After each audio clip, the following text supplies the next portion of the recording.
We're spending 22 minutes today with Dr. Travis Stork of the TV show The Doctor. It's so nice to have you here. I appreciate it. Thanks for having me. Yeah, you guys won an Emmy, right?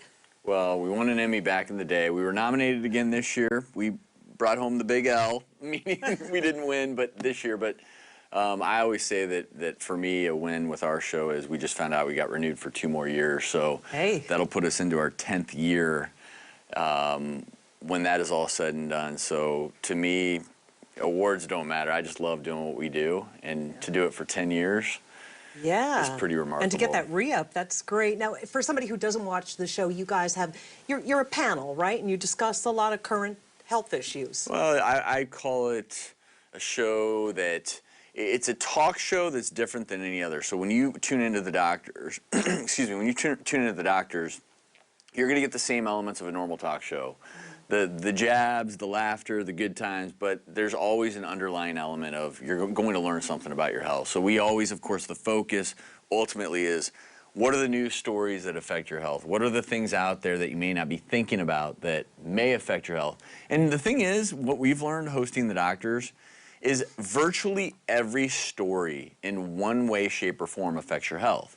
And at the end of the day, I always tell people, in all of life, it's really hard to be happy if you don't have your health. And literally, you could grab a headline and say, okay, well, how does this affect your health? And it may just be that this headline is so predominant that people are starting to experience severe stress from it.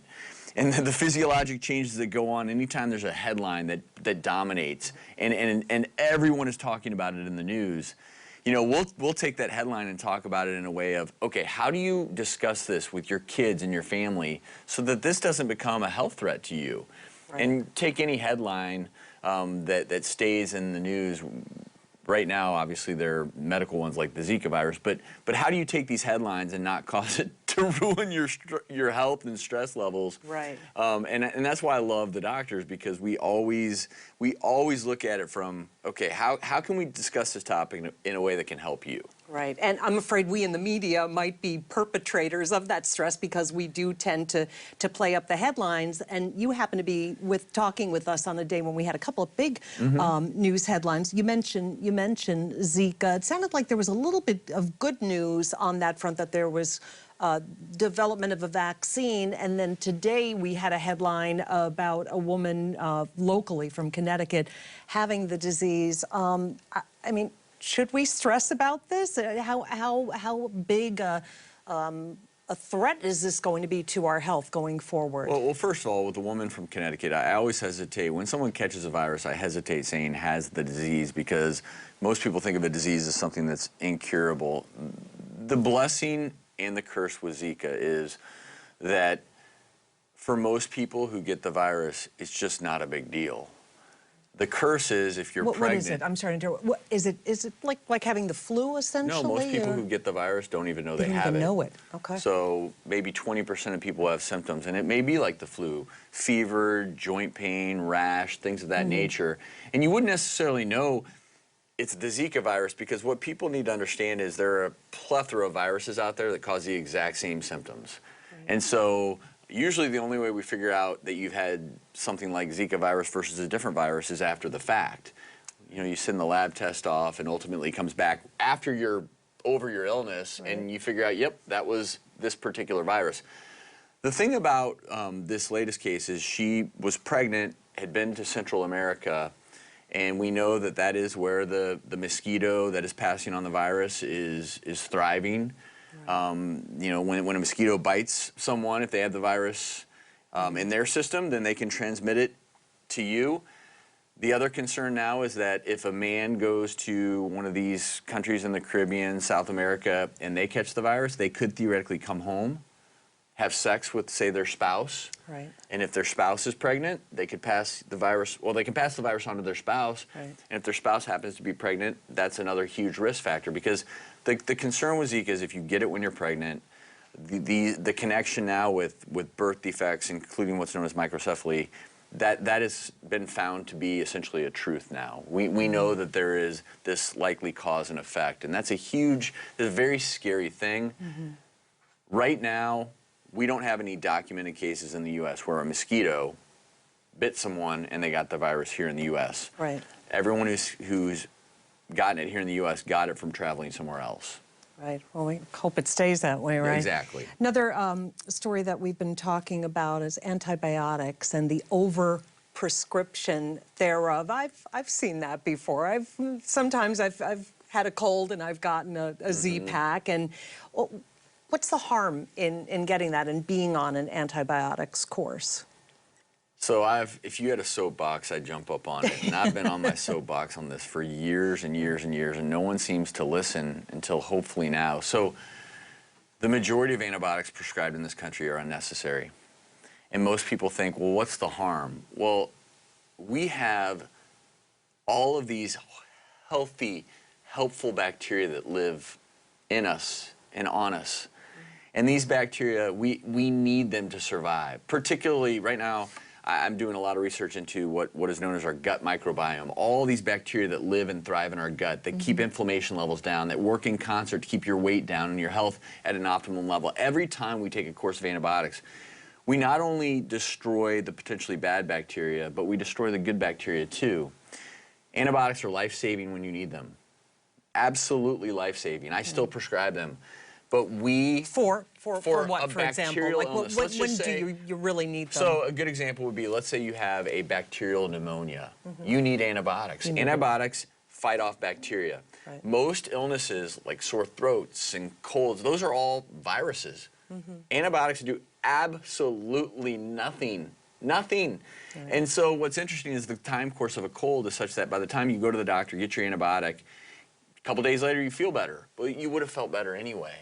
And the reason it's such a big issue is when you look at the data, since most of these prescriptions are unnecessary, think about how many people are taking unnecessary courses of antibiotics year in and year out. They're destroying their gut microbiome. They're destroying their good bacteria. Now we're realizing that this is related to higher inflammation levels in the body, higher risk of obesity. And these kinds of things actually are even transgenerational. Kids who take a ton of antibiotics, you're seeing the good bacteria in their bodies are destroyed. And it's just, the food we eat, they're fed all these antibiotics. It's such a massive issue, and I'm so passionate about it because everyone's just ignored it.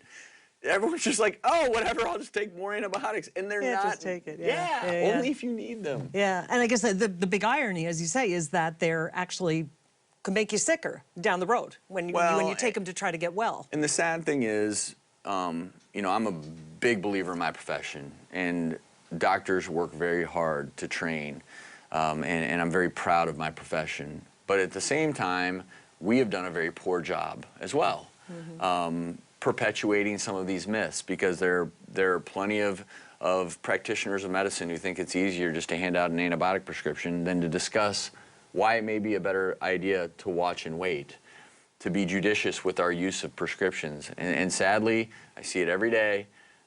Even friends of mine will say, yeah, you know, I had a sore throat, you know, went in and got my antibiotics. Right. And they look at it as a victory. Right. Like, hey, great, I got them. Right. And for me, it's, you know, the reason I say it's sad is because we're learning more and more about how harmful this is, not only to us as individuals, to our society. Because when you do this, what happens is you develop antibiotic resistance, and so when you really need an antibiotic to save your life, it's less effective, and that's just it's soul crushing because we keep doing it, and so I'm going to keep staying passionate, and my hope is 5-10 years from now we're going to look back and say, what were we thinking?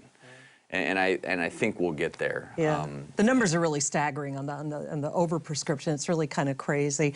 Another topic that I think you're pretty passionate about. You wrote a couple of books about it, and weight loss and weight management. Absolutely. And there was a crazy story in the paper recently about all of the contestants on a show losing massive amounts of weight, looking great, and then gaining the weight back because I guess when you're the doctor, you can correct me on this, but from what I took from it, when you're losing a lot of weight, your metabolism slows, and then after you're through with this really rigorous regimen, your metabolism doesn't kick back up, so you're just not burning as many calories going forward, and then you gain the weight back? Well, it has as much to do with that, but more so if you gain the weight back, your metabolism never resets. So let's say, and I want to emphasize something really important here, which is this is not a reason not to lose weight. Right. And this also is looking at a very specific subset of individuals. But yes, you know, if you think about it, if you have a massive amount of rapid weight loss,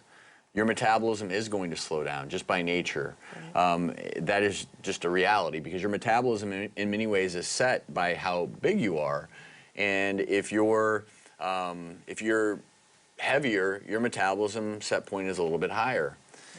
Right. But where it is interesting, you have this rapid weight loss, and then if you gain it back and go back to that original weight you were at, your resting metabolism, once you go back to that weight, in this study was lower, meaning lower than it was previously. So the key here to me is, number one, we need more research on this. It's fascinating. Mm-hmm. We need to figure out, no one really knows what is the ideal way to lose weight. Is it fast? Is it slow? Is it this? Is it that? And there are all these wonderful success stories, but there are so many things at play here.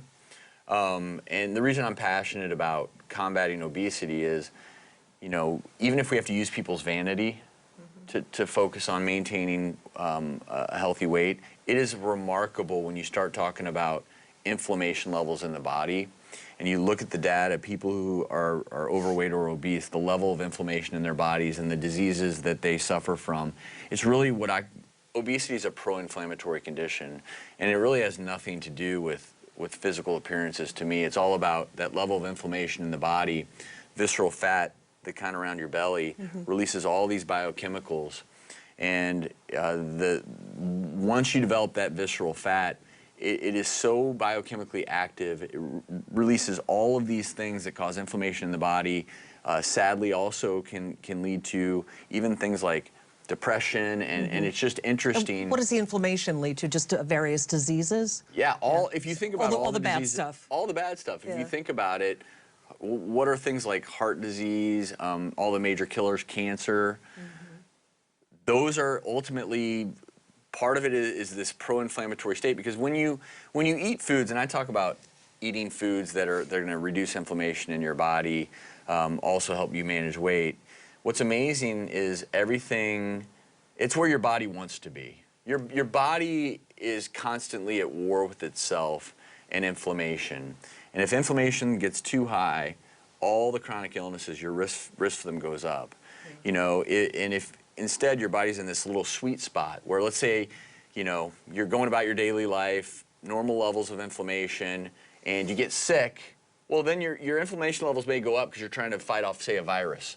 And that's good. Your body's immune system is occasionally meant to do that. But sadly, a lot of our bodies right now are primed to be in this just constant, I'll use the terminology, I don't want to say fight or flight, but just this constant state of if you could think about your body and this increasing level of inflammation, it's constantly at war with itself. And sadly what happens then is it's kind of a battle that is never ending, and I call it this cliff in medicine, and I see it in the ER all the time. You know, if people don't start managing their weight, they'll fall off this cliff, and one chronic illness becomes another, and then the quality of life goes down significantly. You mentioned the ER, and interestingly, so you go to Duke, go to UVA, go to med school, and then you become an ER doctor. Now, why not? Why an ER doctor? Why not some other special? I'm always curious about how doctors who are specialists, or how they choose a certain path of medicine. I just always love the unexpected nature of it. I love that in room 1 you could literally be treating a 5-day-old, and in room 2 there could be a 99-year-old, and you have to know something about everything. It truly is. We're jack of all trades, master of none. We have to know something about every single illness. A generalist. You're a generalist, but you're also an intensivist, because you have to, in that moment. I've always felt like in that moment, and maybe it's why I'm an adrenaline junkie, and the sports I enjoy are this way. You know, those moments between life and death, those are really significant moments in life, and I've always tried to pride myself as a doctor to be the kind of doctor that in those moments, you know, I'm at my best. And that's what I love about emergency medicine, because you just never know. you just never know what you're going to see, and having to be mentally prepared for that. It's just it's an exciting field in that way. It's also, you know, it's also a stressful profession. I'll but, bet it is. Didn't you have a bout with vertigo or something? On the show. On the I show. did, yes. Yeah. No, was that from the stress of the ER, or was that just one of these fluky things? You want to know what that was from? It's pathetic. Don't ever do anyone listening right now, don't ever do this.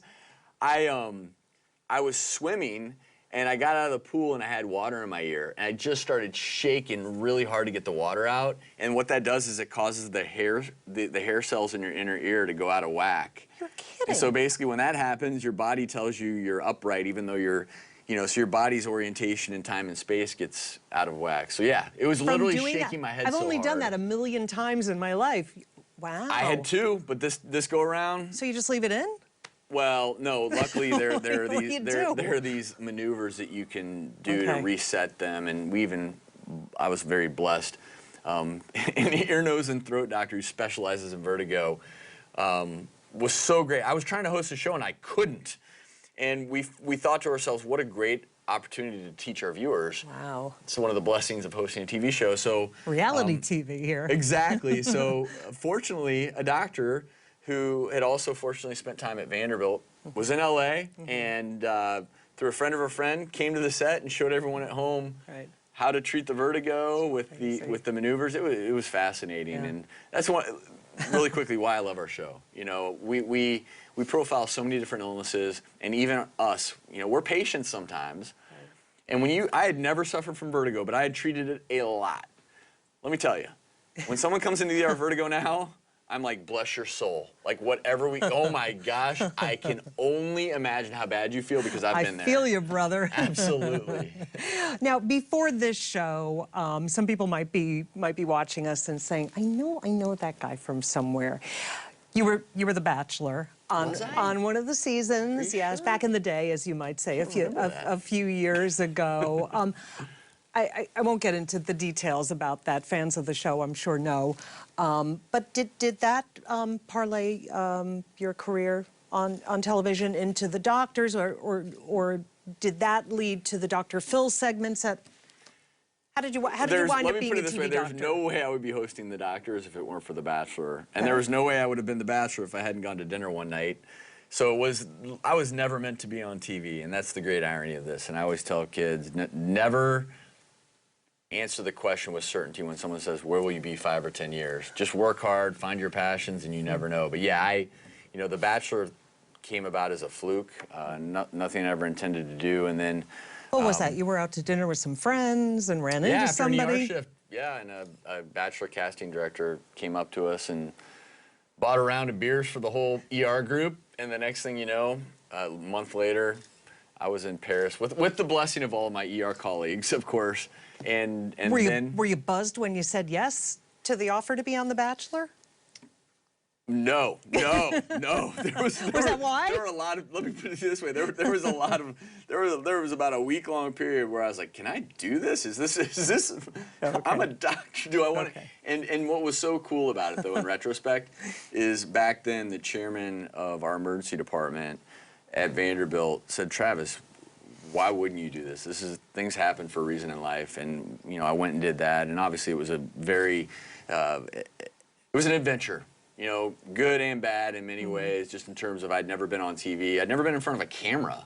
I didn't know what I was doing in terms of that piece. But the one thing that came of that is, you know, there are certain things that you learn, and what I learned is the power of TV. And how people really begin to feel like they know you from TV. And that can be a good thing or a bad thing. And what's been such a blessing is I didn't intend to go back on TV, but Dr. Phil and his son Jay McGraw reached out to me because they had this concept for a new show called The Doctors, and I started going on Dr. Phil, doing medical segments, and viewers responded, and that's where The Doctors was born, and literally it was a brainchild of Jay McGraw, and here we are, you know, 8 years later, and the thing the blessing is it took me a decade, because I was The Bachelor 10 years ago. It took me a decade to get truly comfortable with this is my life now, but I love it. I love hosting The Doctors. I literally can tell you that it has been the joy of my life. I think for so long I was, quite frankly, shocked that I ended up on TV because I didn't intend to, but now finally, yeah, you know what? I'm an ER doc and a TV doc, and it's okay. I am a doctor and I play one on TV. How many people can actually say that? Now, if you're in the ER and treating somebody, obviously not with a, you know, a really horrible emergency, might they look up at you and say, hey, you're that guy? What do they recognize you for? Do they say For the that, doctors, or they say the doctors? for the doctors. Yeah. And it's, you know, in a strange way,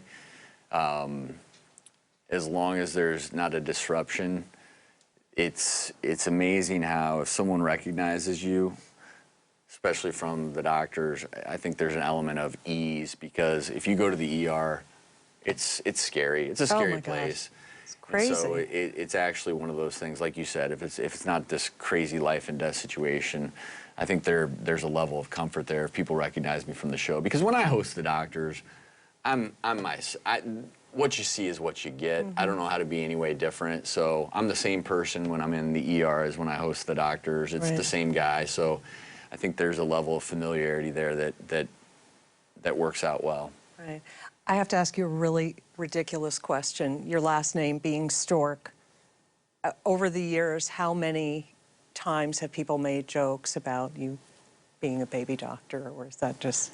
I was waiting for you to say how many times when you were a nurse when you were younger did people call you Stork the Dork? No, like many come times. on. Nobody called you a dork. They sure did. I don't believe But it. hey, it all worked out.